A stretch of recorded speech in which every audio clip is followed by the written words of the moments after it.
Estimados irmãos espíritas e não espíritas, sejam bem-vindos ao nosso canal. Inscreva-se, compartilhe, avalie. Desejo saudar a todos os irmãos do Centro de Estudos Espíritas O Canto da Paz, na cidade de Xangrande, em Pernambuco. Estimando que a paz de nosso amorável Mestre Jesus esteja em todos os corações aqui presentes, encarnados e desencarnados, balsamizando dores, esclarecendo dúvidas, enxugando lágrimas, fortalecendo a fé. Foi-nos solicitado pela direção da casa conversarmos um pouco sobre o tema Vale a Pena Viver, dando sequência às reflexões que se fazem neste Setembro Amarelo em torno da prevenção do suicídio. O título é uma afirmativa e não uma pergunta. Portanto, deve ficar claro para todos nós que vale a pena viver. Mas será que em algum momento já tivemos dúvida em relação a isso? Então vamos refletir juntos sobre esta questão.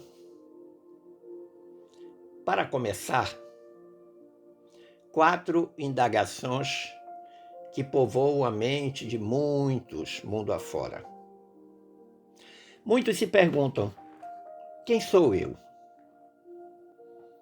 De onde eu vim? Por que estou aqui? Para onde eu vou? Claro, depois da morte.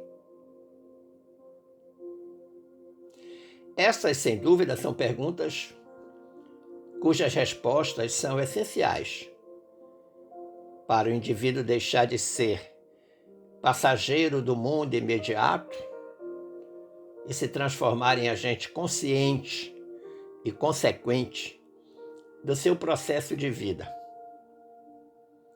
Passando, então, dessa forma, a planejar a sua evolução. Sai da condição de passageiro para ser um ser vivente que precisa cuidar desta vivência com vistas ao futuro. Não o futuro temporal na Terra, mas o futuro da próxima vida, quando regressarmos para a nossa verdadeira morada, que é a pátria espiritual. Mas nessas perguntas, quem sou eu, de onde vim, por que estou aqui, para onde eu vou, a doutrina dos espíritos, o espiritismo, tem o que nos ensinar. A proposta da doutrina espírita é fornecer instrumentos e instruções para que nós possamos compreender e construir a pluralidade de caminhos que compõem a trajetória de vida. Portanto, é fundamental conhecer as alternativas existentes e ter consciência clara, ou seja, ter sabedoria dos caminhos que podem ser escolhidos. Sem dúvida, todos nós existimos, porque somos uma realidade concreta que guarda em si mesma um passado representado por todas as experiências que já tivemos, um presente representado por aquilo que estamos experienciando agora, e um futuro representado pela expectativa do que desejamos ser. Para bem examinarmos essas fases, passado, presente e futuro, claro que nós precisamos de um referencial de vida. Para a doutrina espírita, referencial de vida é um sistema de valores. Sim, um sistema de valores, que nós utilizamos como parâmetro para fazer uma avaliação crítica de todas as nossas decisões, de todas as nossas ações, de todos os nossos comportamentos. Tudo que pensamos, tudo que dizemos, tudo que fazemos precisa estar permanentemente submetido ao crivo da avaliação.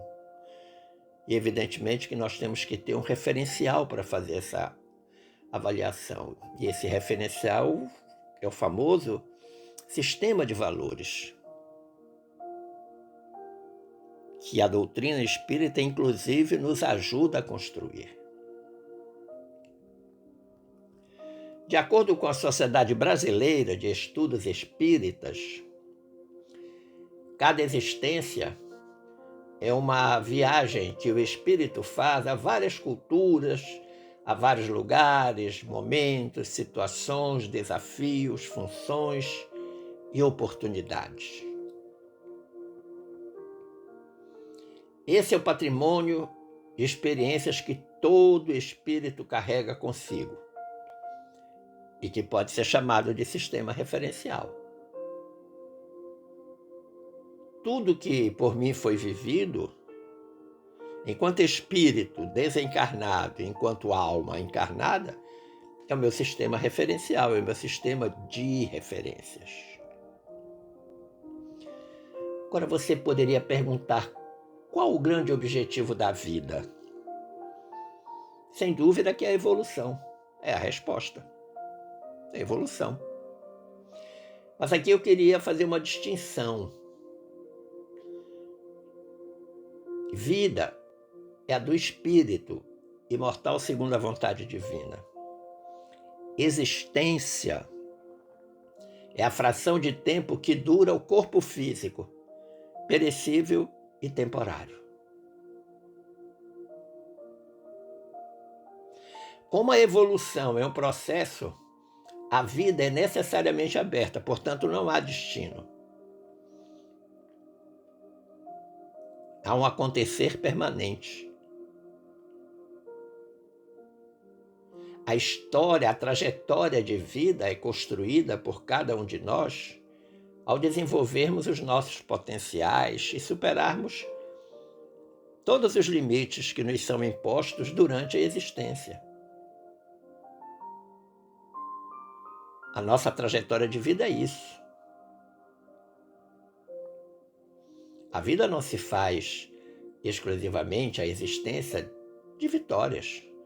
Nós temos muitas derrotas, muitos equívocos, mas tudo faz parte do nosso sistema referencial. O benfeitor espiritual André Luiz tem uma lição que eu considerei preciosa, que é o capítulo 4, que está na página 9 da obra Respostas da Vida. Isso mesmo, livro Respostas da Vida, capítulo 4, página 9, qual é a lição? Viver melhor. E aí o André Luiz diz: todos queremos ser felizes, viver melhor. Então ouçamos a experiência que o André Luiz vai nos proporcionar. A felicidade não é um tapete mágico. Ela nasce do bem que você espalhe, não daqueles que se acumulam inutilmente. Então, para iniciar, a distinção entre o que é material e espiritual.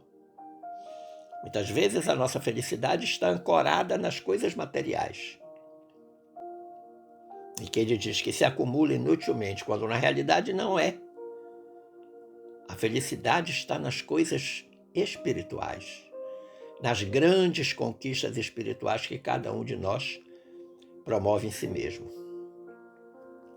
Segue o André Luiz dizendo: tanto isto é verdade, que a alegria é a única doação que você pode fazer sem possuir nenhuma. Eu achei essa frase fantástica. Eu posso até não estar alegre, mas isso não me impede de fazer a alegria dos outros. Você pode estar em dificuldade e suprimir muitas dificuldades dos outros. Olha que interessante.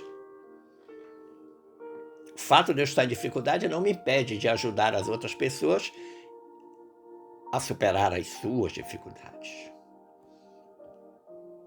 Conquanto, às vezes sem qualquer consolação, você dispõe de imensos recursos para reconfortar e reerguer os irmãos em prova ou desvalimento.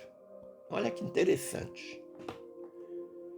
Mesmo que eu não esteja bem, eu continuo com todos os recursos necessários para ajudar os outros. A receita de vida melhor será sempre melhorar-nos, através da melhora que venhamos a realizar para os outros. Lei de causa e efeito. Quanto mais eu me esforçar em melhorar a vida das pessoas, estarei automaticamente melhorando a minha própria vida, sem dúvida. Ele diz: a vida é dom de Deus em todos. E quem serve só para si, não serve para os objetivos da vida, porque viver é participar, progredir, elevar, integrar-se. Um recado curto e objetivo para os egoístas. Quem vive só para si não serve para viver para os outros, não faz nada.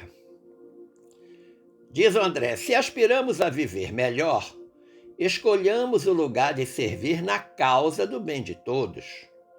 Para isso, não precisa você condicionar-se a alheios pontos de vista. Engaje-se na fileira de servidores que se lhes afine com as aptidões. Aliste-se em qualquer serviço no bem comum. É tão importante colaborar na higiene do seu bairro ou na construção de uma escola, quanto auxiliar a uma criança necessitada ou prestar apoio a um doente. Procure a paz, garantindo a paz aonde esteja. Viva em segurança, cooperando na segurança dos outros. Aprendamos a entregar o melhor de nós à vida que nos rodeia. E a vida nos fará receber o melhor dela própria.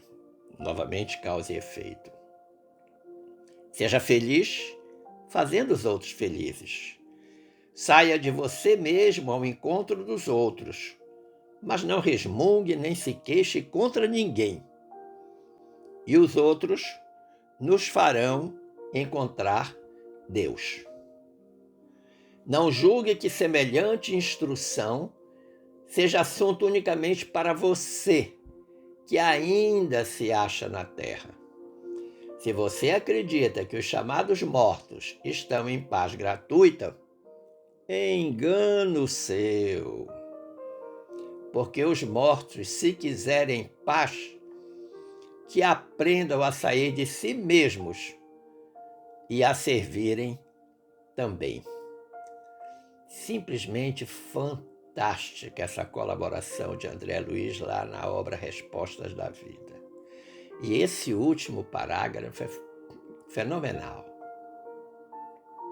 Nós também no plano espiritual continuamos a trabalhar, e talvez muito mais do que quando estamos reencarnados. Se os mortos se quiserem paz, que aprendam a sair de si mesmos e a servirem também. Ou seja, nos dois planos da vida, todos temos que trabalhar pelo bem e pela felicidade do próximo.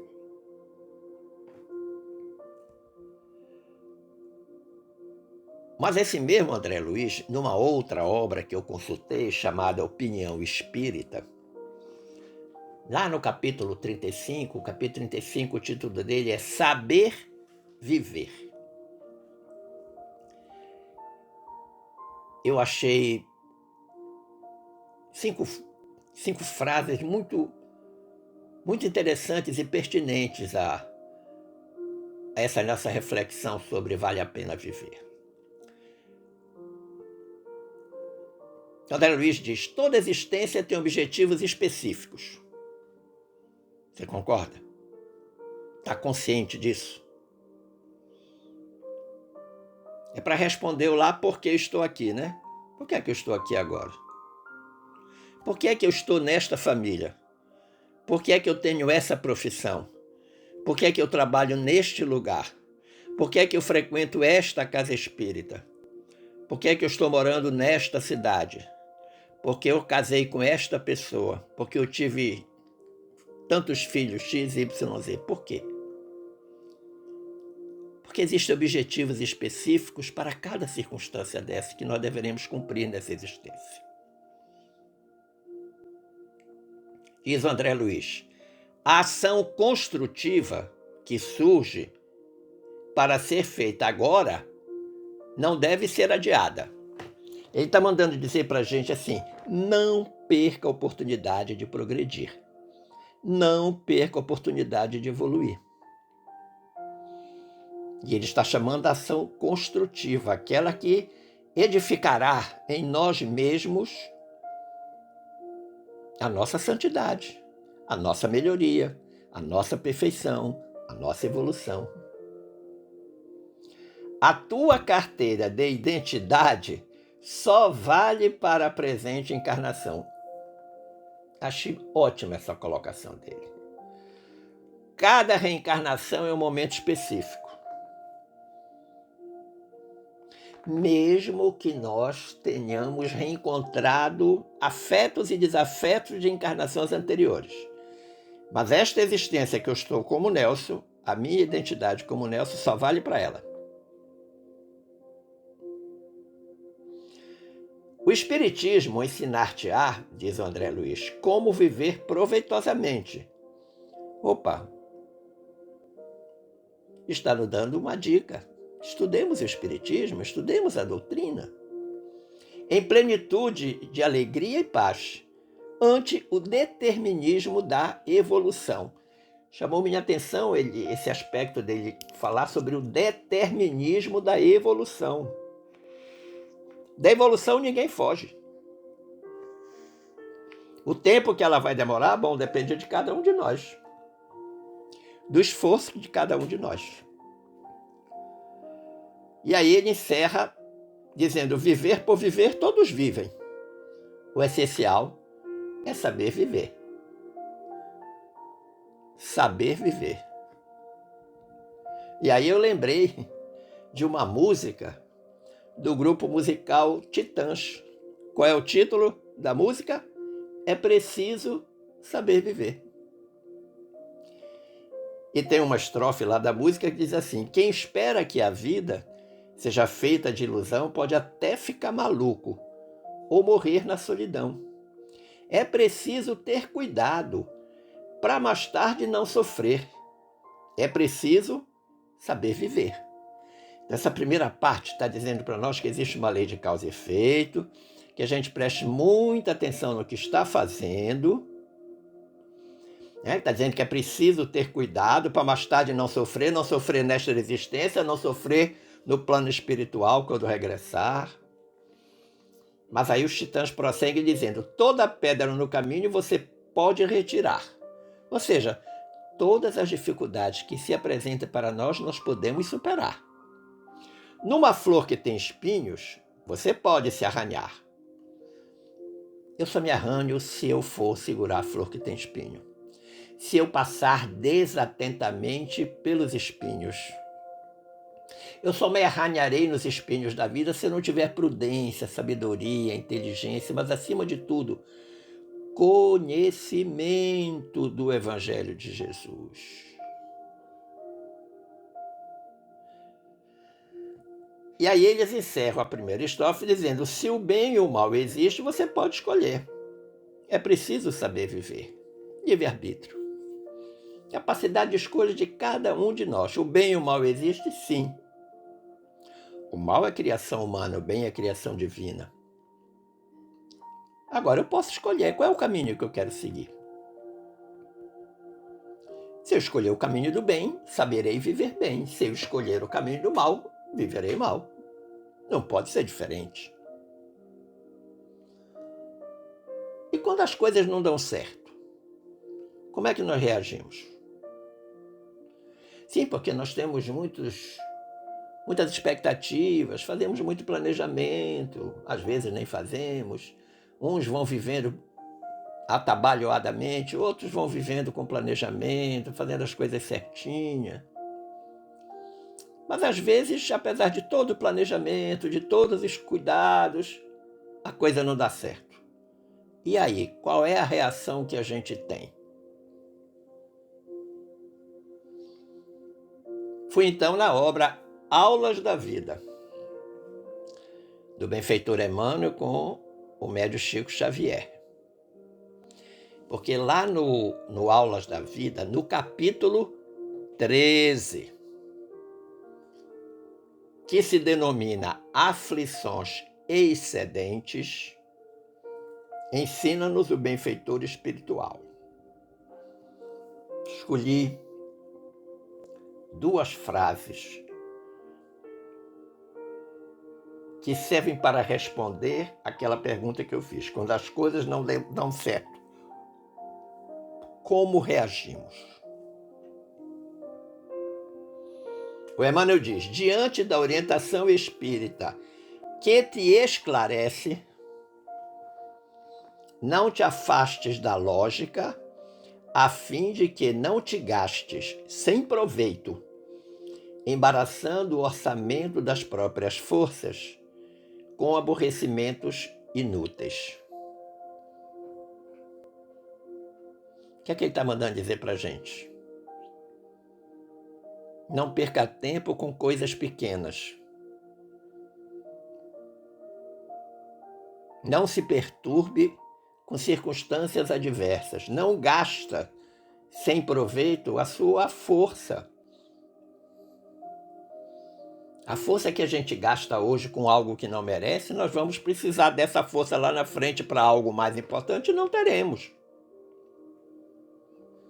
Mas por que o Emmanuel diz isso?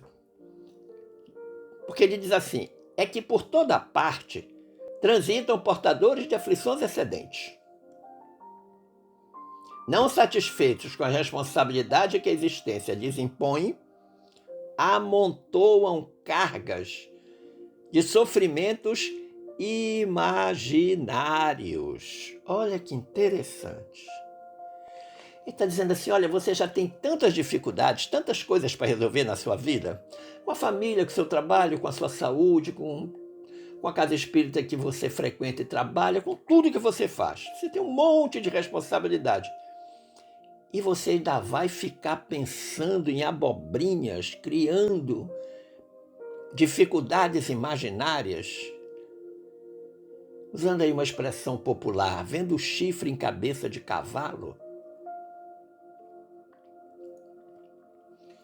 Já não basta o quanto você tem que usar da sua energia, da sua força para resolver o seu dia a dia, e você ainda fica construindo esses sofrimentos imaginários. E ocorre então que aí, entre essas pessoas que criam essas cargas de sofrimentos imaginários e que muito provavelmente experimentam um processo de depressão, estão os suicidas. Aqueles que voluntariamente abreviam a cota do tempo estabelecido pela divindade para cada um de nós. Reencarnou para viver 8 anos, mas suicidou-se aos 40.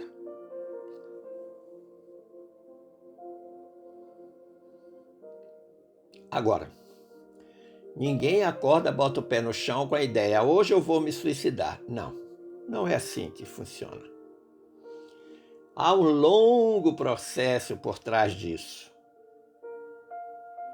Um longo processo de depressão, a principal causa, que vai minando pouco a pouco a resistência espiritual da criatura.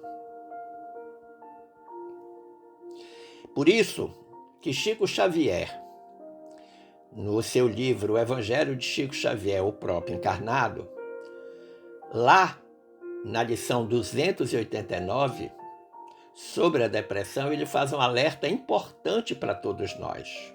Ele diz assim: a depressão pede o remédio do trabalho.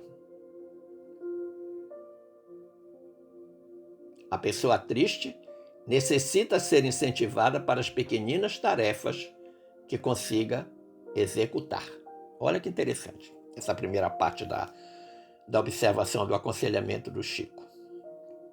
Remédio da depressão: o trabalho. Em si mesmo, em favor do próximo, principalmente em si mesmo, para poder superar a depressão.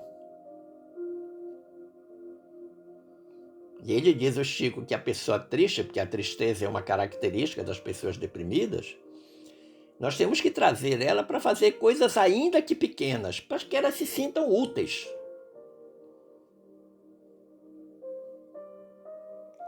Em seguida, o Chico diz, na depressão o médico pode ajudar muito. Na depressão, a primeira consulta é com a medicina. Esperar que, se você desconfia que alguém tem depressão e vai levar ela para o centro espírita e ela vai ficar curada, não, ela primeiro tem que consultar um médico. Depois, talvez, um psicólogo, para finalmente chegar ao tratamento espiritual.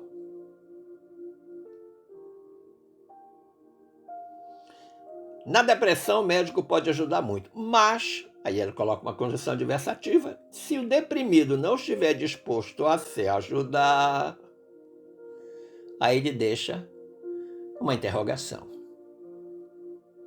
É preciso que a pessoa com depressão esteja disposta a superar, que essa é talvez uma das partes mais difíceis de ser conseguida.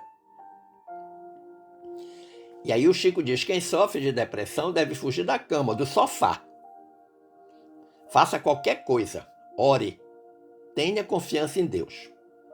Não pense em morrer. A vida está em toda parte. Olha que interessante. Então, nada de ficar trancado dentro do quarto, cortina fechada, quarto escuro, debaixo das cobertas. Não, levanta e faz alguma coisa por ti mesmo. Agora, já levanta orando, acreditando que Deus vai te ajudar. E se o pensamento da morte aparecer, espante. E espante com oração. Queira viver. Eu digo que valorizar a vida é um ato de amor. É um ato de amor. Por que eu digo isso? Porque eu li uma frase muito interessante da benfeitora Joana de Ângeles, lá no capítulo 13 da obra Leis Morais da Vida. Joana diz assim, investimento sublime à vida. Olha lá, a palavra que ela usa, hein? Investimento. Quem foi que investiu em nós? Deus, a espiritualidade. Nos criou para um dia, como diz a música cantada pela Valda Cedice, todos nós seremos anjos. Continua Joana, em todas as suas manifestações da vida, expressa a suprema misericórdia de Deus. A vida expressa a suprema misericórdia de Deus, num conjunto de harmonias e bênçãos. Olha que legal. Isso é a vida, esse é o propósito de Deus para conosco. Mas aí, em seguida, ela coloca algo que é para a gente pensar muito. O homem, porém, nem sempre sabe valorizar-lhe a oportunidade. Ou seja, nós acabamos não valorizando esta bênção divina que é a vida. A vida do espírito que precisa reencarnar muitas vezes nessa luta constante do processo evolutivo. Vamos lembrar que na questão 880 de O Livro dos Espíritos, Allan Kardec perguntou aos venerandos colaboradores espirituais: qual o primeiro de todos os direitos naturais do homem? E os espíritos responderam: o de viver. Por isso é que ninguém tem o direito de atentar contra a vida de seu semelhante, nem de fazer o que quer que possa comprometer-lhe a existência corporal. Isso vale, inclusive, para nós. Eu não tenho o direito de atentar contra a minha vida, nem fazer nada para destruí-la. Muito pelo contrário. Por que é que eu preciso cuidar do corpo físico? Por vaidade? Não, porque ele é o templo da minha alma. Ele alberga o meu espírito. O meu corpo físico é a casa do meu espírito. O seu corpo físico é a casa do seu espírito, que quando está encarnado nós chamamos de alma. Então, se eu cuido bem do corpo físico, estou cuidando bem da minha alma. Mas se eu não cuido bem do meu corpo físico, a minha alma vai sofrer. Da mesma forma que quando eu atraio através da minha alma más vibrações, o meu corpo físico sofre. Sofre e adoece. A vida é um grande patrimônio. Um grande patrimônio. A existência humana é um grande patrimônio.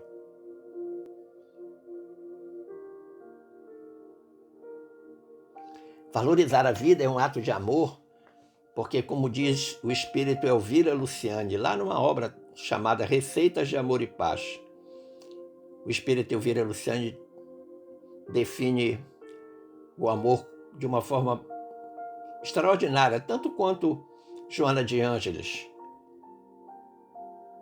lá em Leis Morais da Vida.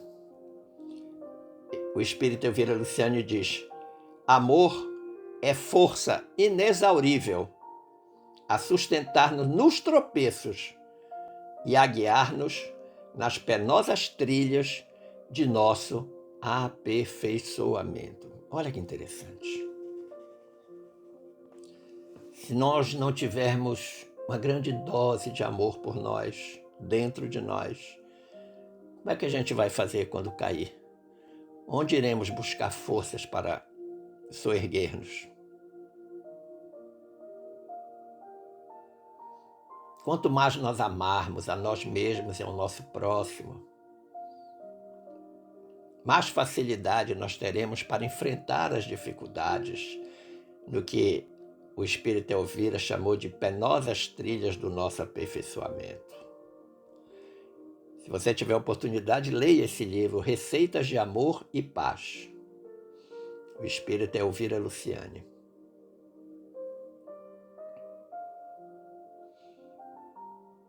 Mas nós precisamos encerrar com um alerta.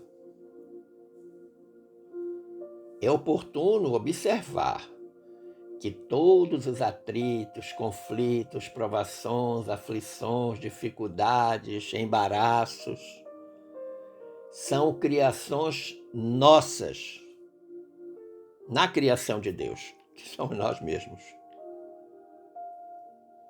E que tão somente na escola das vidas sucessivas, com uma criteriosa aplicação dos tesouros do tempo, nós vamos conseguir extinguir essas dificuldades. As nossas dificuldades espirituais, que inclusive se manifestam no nosso corpo físico, elas não são exclusivamente desta reencarnação. Elas são de muitas outras reencarnações anteriores. Fazem parte lá do nosso patrimônio. E que a gente, cada vez que volta, reencarna, volta a vestir o corpo de carne, deve vir com um propósito determinado de eliminar mais uma imperfeição, mas eliminar permanentemente.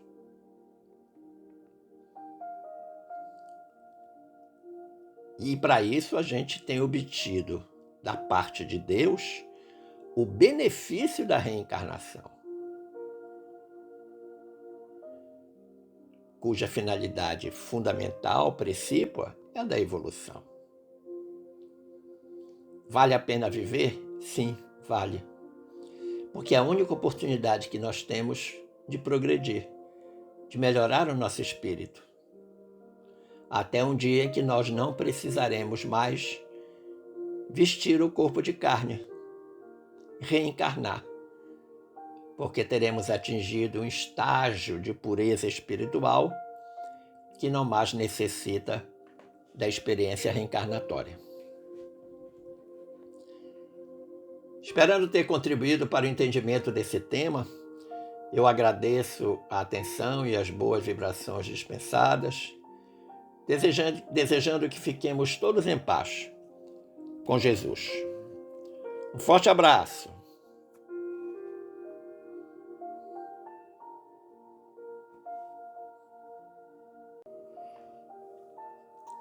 Estimados irmãos espíritas e não espíritas,